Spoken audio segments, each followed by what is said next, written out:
Hello, everyone. Welcome to the Asia Business First podcast. I'm Julie Yu, and if you tuned into last week's episode, you'll probably know that my co-host Adam Baktia is away this week and next. But filling in for him, as always, is a stalwart Deputy Chief Editor of Digital News, David Bottomley. David, always wonderful to have you. It's always wonderful to be here. I'm not too sure about being called a stalwart, though. Come on. I feel I should not be seen in quite those terms. But anyway, thanks very much.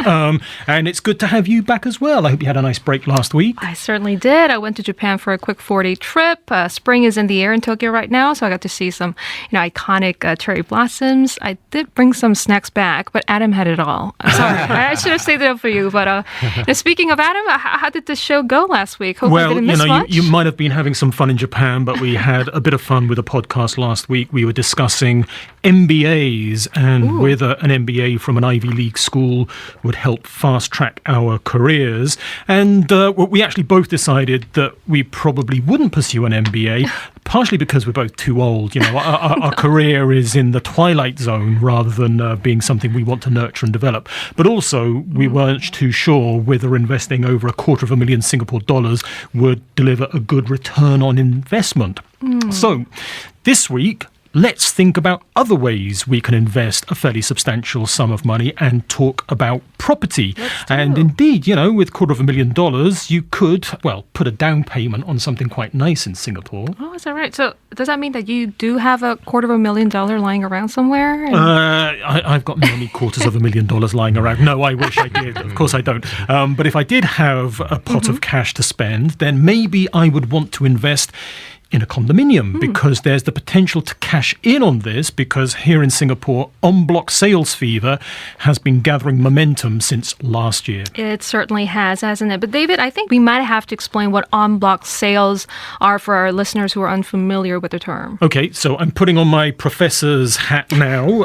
The words en bloc mean all together or all at the same time. So here in Singapore, an en bloc sale refers to what happens when a developer wants to buy up an entire building for the land on which it sits. Now, that's because they think they can make more money by knocking down the existing building and constructing maybe a bigger, better, more luxurious development in its place. It really does seem like this trend is continuing for the time being because practically every month we are hearing about apartments and commercial buildings being put up for collective sale or which have already been sold. And you remember in February, there was something of an uproar when the iconic 40-something-year-old Pearl Bank apartments near Chinatown were sold. And there were recent reports saying that other architecturally significant buildings in that area are likely to face a similar fate. And let's not forget that just this week we saw the biggest collective sale in a decade. I'm talking about the sale of the Pacific Mansion condominium for 980 million Singapore dollars. The developers that bought it were willing to pay about 4.5% higher than the reserve price. And that means that the owner of each residential unit is expected to receive a total payout of somewhere between 3.26 million and 3.48 million Singapore dollars. Wow, that's a lot of money we're talking about here. It sure is. Even on your salary, that's quite a lot of money. So, and no wonder some property owners get really excited over en bloc sales. But the reality is you're basically getting paid to vacate your property, right? And that means unless you have somewhere else to live, you'll have to use that precious money to buy another home, hopefully something, similar or better in the same area for an affordable price. So if not, you might have to downgrade to a smaller or less accessible apartment. And this might set yourself up for a different set of problems. I guess so. But nonetheless, I suspect that even with $3 million, you can find a pretty nice apartment property somewhere in Singapore. But that's enough from us. We're not the experts. Let's hear from the experts. Yep. And on this week's Asia Business First podcast, we're joined by Winston Lee, the Regional Head of Special Projects from the Property Guru Group. Hi, Winston. Hello. And we're also joined by Daryl Lum, CEO of private equity firm More Assets Investments and Insurance. And he is also a licensed real estate salesperson. Daryl, welcome to you. Hello. Okay, so let's talk about Pacific Mansion condominium. It was in the headlines this week. What was it about that site which was getting developers excited? Winston, if I can turn to you first. Okay. We have seen in the past 1 year a resurgent property market in Singapore because the Singapore property market has been down in terms of volume and prices ever since the government rolled out the 7 rounds of cooling measure. The nail in the coffin being the ABSD, additional buyer stamp duty, where foreign investors have to fork out 15% of tax to buy their property. As a result of that, the segment that was hardest hit is the core central region, which is the luxury high-end segment, because that segment is usually being invested by investors and foreign investors, and most of the locals would not buy it for own stay. But having said that, last year, we see a rebound in terms of transaction volume in the overall property market. And we see a rebound in terms of buying interest back to the core central region. The main rationale being, for the past few years, the Singapore high-end luxury market was suppressed artificially by the cooling measures. But the key gateway cities around the world, like Hong Kong, Shanghai, Tokyo, New York, London, they continue to rise. So today, as we speak, the high-end luxury segment in Singapore is considered very cheap compared to the other major gateway cities of the world. And at the same time, few years back, the transaction cost of this gateway city luxury is much lower than Singapore, 15% for foreign investors. But since last year, because of the spiraling prices in these gateway cities, for example, Hong Kong has implemented additional taxes of up to 30%. Sydney and Melbourne has also introduced new taxes. And with the increase in transaction costs of all these gateway cities, the transaction cost in Singapore becomes not a big deal for the foreign investor, coupled with the fact that it's severely undervalued and suppressed by the cooling measure for the past few years. It has drawn a lot of new interest from the funds and the high net worth investor back to Singapore. So Pacific Mansion, where it's located, falls rightly in this segment. And the recent launch of Martin Morton, which is just across the street or nearby, indicate that the buying interest in that area is very strong. Henceforth, developers are prepared to fork out huge sum of money to purchase land in that area. Daryl, is that how you see it, that basically close to $1 billion, whilst on paper is a huge sum of money, in terms of the Singapore property context, it's actually a decent investment because the potential for a solid return on that investment is increasingly there? We wouldn't know because, let's say a few years down the road, the economic conditions can turn for the worse. The developers are taking a chance. They've not had much land to purchase. That's why they're coming out strong. But Pacific Mansion is quite unique. It's located in the core central region, and URA has a rule whereby the average size of the development cannot be less than 70 square meters unless you are in the core central region. So this being in the core central region, the developers can sort of squeeze smaller units, and it's sitting on the freehold land. Martin Modern is a 99-year leasehold development. So that's one of the reasons why they're so bullish, I guess. And the upcoming Great World MRT station as well, which is just round the corner. So overall, the Singapore en bloc market is raging with bulls. Do you see this upward momentum sort of continue or slow down? I think everyone has this fear of missing out mentality, so everyone is just going in. I think it will continue, barring any other maybe trade war that's going to start and any other economic shocks. Because seriously, actually, Singapore's economy is doing relatively okay. It's not booming, but I guess everyone is really scared of missing out, so they're just buying. And currently, when I speak to buyers, in the past, maybe 10 years ago, they will say, I want to buy a property so that I can lease it out for maybe 4 or 5% yield.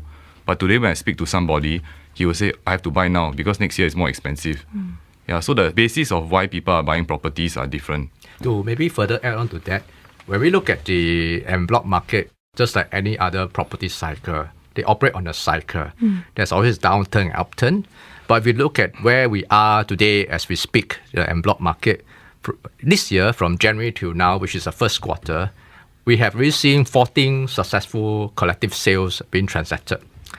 And that compared to the whole of last year, the total number that was transacted last year was 30. So in other words, even at the first quarter, without reaching the halfway mark of the year, we have already seen half of the transaction that was done last year. So it goes to show that we are now actually at a growth stage of the Enbloc cycle. So usually in such a growth stage market, we will continue to see activities going on. And if just now I was talking about number of transaction, even in terms of value of transaction, this year alone is 5.6 billion compared to last year 8.7 billion. So within 3 months, we are already doing 64% of the transaction value compared to last year. So can you imagine what is going to happen by mid-year and by end of the year? Wow. Needless to say. Yep. With that momentum building, does that mean that property investors should be trying to identify which condominiums have unblocked potential and doing a quick sale or a quick purchase to get one of them in the expectation that some developer with deep pockets is going to come along and pony up $3.5–4 million for the apartment which they've just bought? Yeah, let's say I'm living in an old condo where each block is only about 5-story high. I mean, do I have a better chance of getting an en bloc? I mean, can you tell? That sounds like $1 million question. Okay. Well, you're the expert. So answer it and make us all millionaires. So as a property investor myself, I mean, personally, I also have 2 properties slated for Enbloc, and one of them is already done. So my experience with the property market is when everybody is going in, it means that the meat is not much already. Okay, so if you have identified all these potential Enbloc projects 2 years back, I would say you are laughing your way to the bank. But now, today, when the whole world, not the whole world, the whole of Singapore knows about this Enbloc fever, and every day in the newspaper, they read how many people are making millions of dollars, they are not going to let you buy their old property at market value. So commonly, now what is happening in the market is those property that is already slated for Enbloc, whether they are successful or not, the owners are already asking for a premium. The premium can range from tens of thousands to hundreds of thousands above the bank valuation.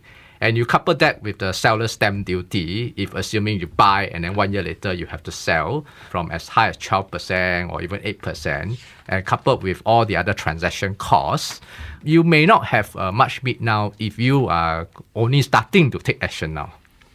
Daryl, do you concur with that? That, if you haven't got a property with on-block potential now, there really is no point in trying to look for one.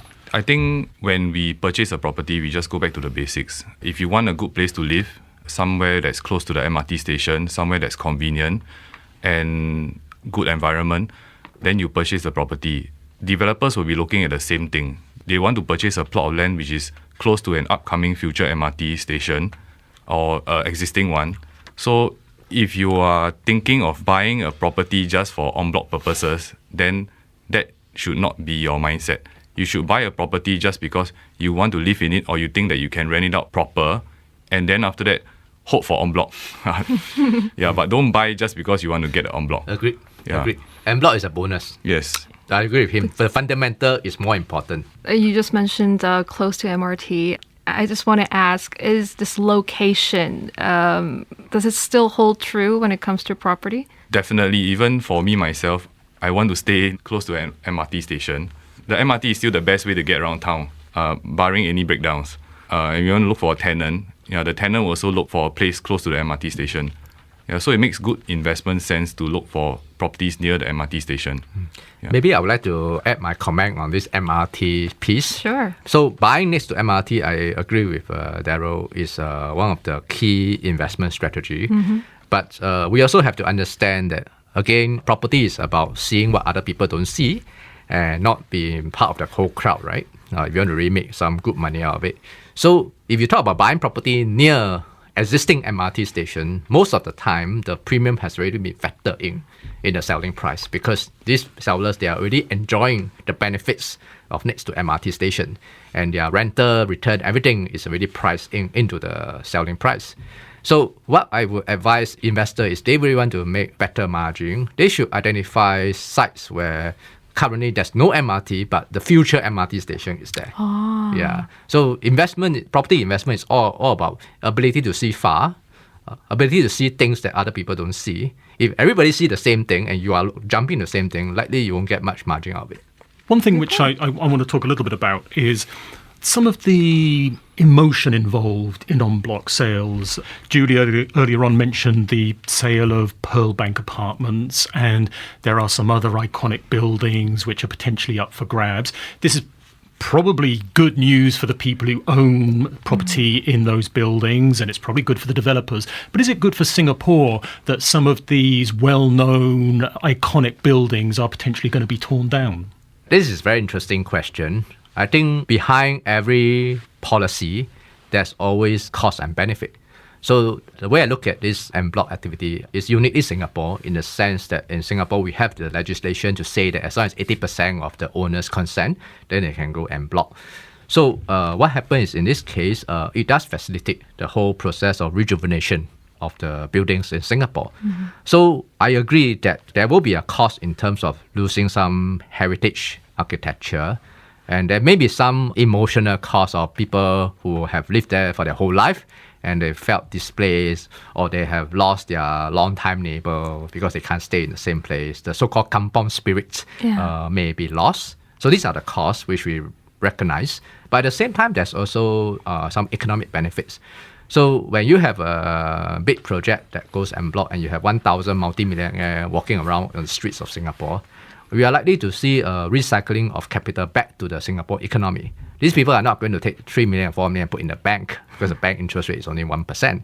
So what they're going to do is going to reinvest the money into properties in Singapore. And when they reinvest in the money into property in Singapore, it means that it will bring up the prices and more people will feel richer. So the whole idea behind stimulating economy is when people feel richer, they will spend more.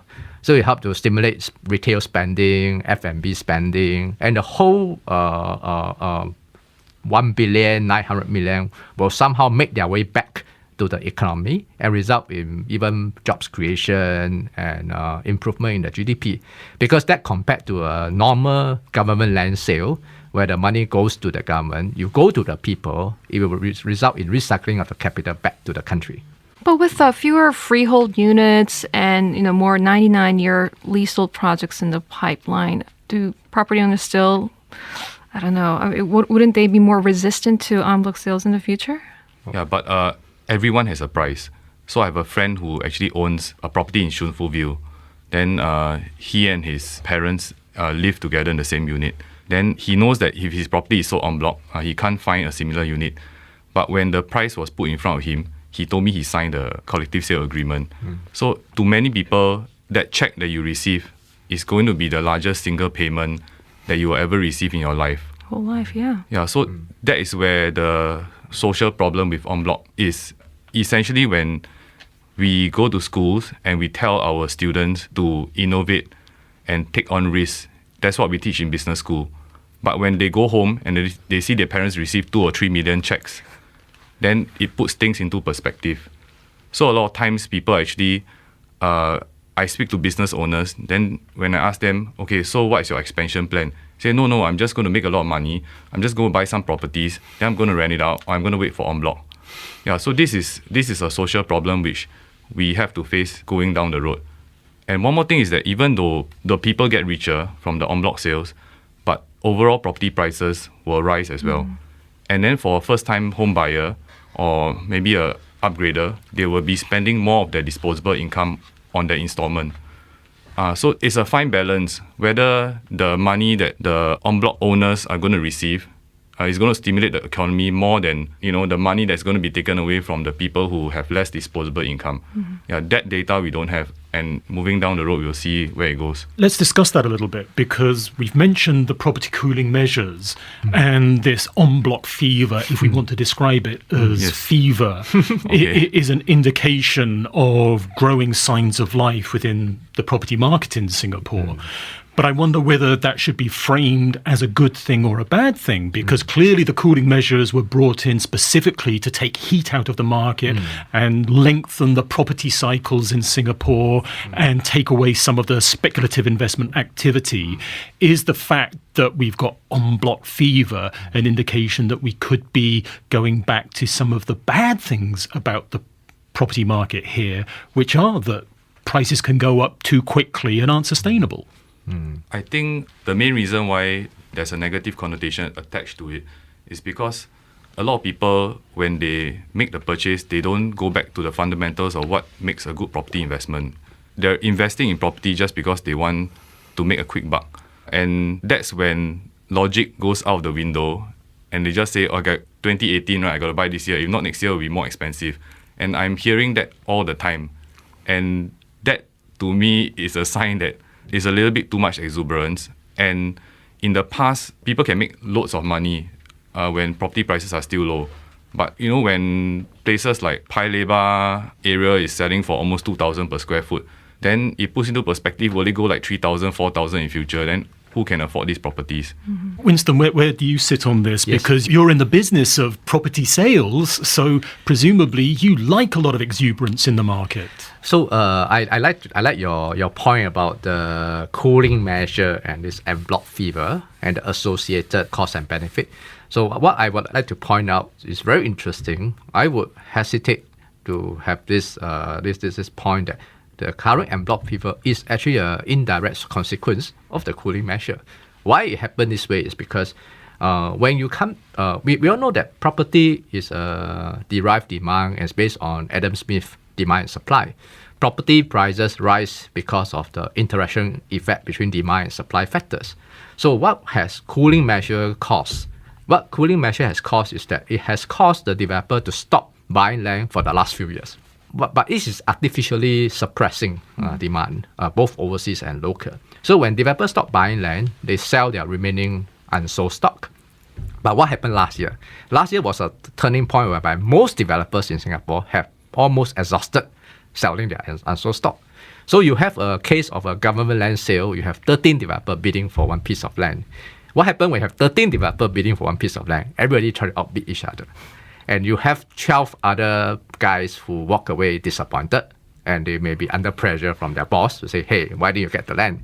And what happened when these 12 guys go back to another government land sale? They become even more aggressive in order to win the piece of land. And because of that, they have no choice but to turn to the private sector, which is the collective sales sector, to look for alternative source of land. Because we know developer is just like manufacturer. Without land, they cannot produce anything to cover their fixed overhead. So because of the cooling measure, it does result in this pent-up demand created. So in a way, it's a cause and effect also. But having said that, I would say fundamentally, it's still healthy because what the cooling measure has done, especially TDSR, total debt servicing ratio, has done is it has actually put a cap in terms of a person's ability to speculate in the market.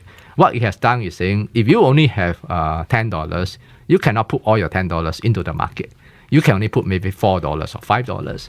So what it means is that whatever prices that is being sustained in today's market is actually well backed by fundamental.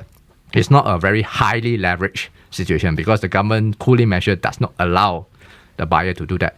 Secondly, with all those additional stamp duty, those people who can enter the market now are people with real fundamental economic power, meaning to say they can afford to pay the 10% or 15% stamp duty, which means that these people are people with holding power compared to many other property market where a lot of people went into the market, maybe they only have $1, but they speculate $10.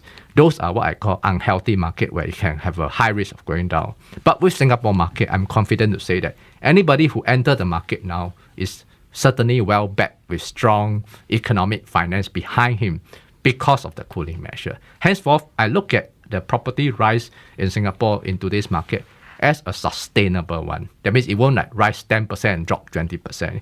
And that's also why Singapore is attractive to many foreign investors. They see the cooling measure as a very strong indication that the market is well backed by fundamentals. So does that mean that the cooling measures are going to be left in place and not extended? That, we're in a sweet spot in terms of keeping the property market on a sustainable course? I wouldn't know because I'm not in government, but I would think that it makes sense to keep it in place because there's still some exuberance there. But I agree with Winston in the sense that en bloc is actually good for the country. It actually helps to rejuvenate the whole place. A lot of properties are a bit too old, so it's good to clear them out and redevelop. But what I think is that if you take a look at today's property market in the rental market, actually the rental market is not doing as strong as the resale market or the primary sales market. A lot of units are going for a lot lower rent and it's taking longer to rent them out. So even though the buyers have good financial backing, but I would like to remind them that if you're buying the property to rent out, then please take note of this criteria. Because of the en bloc, future launches are going to be more expensive. Yeah, and even though I say a lot of things against en bloc, but if anybody wants to buy a property, the current new home sales prices are going to be a lot lesser than what is going to happen in a year or two from now. All right. Well, I think we'll watch this space with great interest. The property market is always in a state of flux and there's always something interesting happening in it. But I think we'll have to leave it there for the moment. Thank you to our guests for their insights. That was Winston Lee, Regional Head of Special Projects from the Property Guru Group, and Daryl Lum, CEO of private equity firm More Assets Investments and Insurance.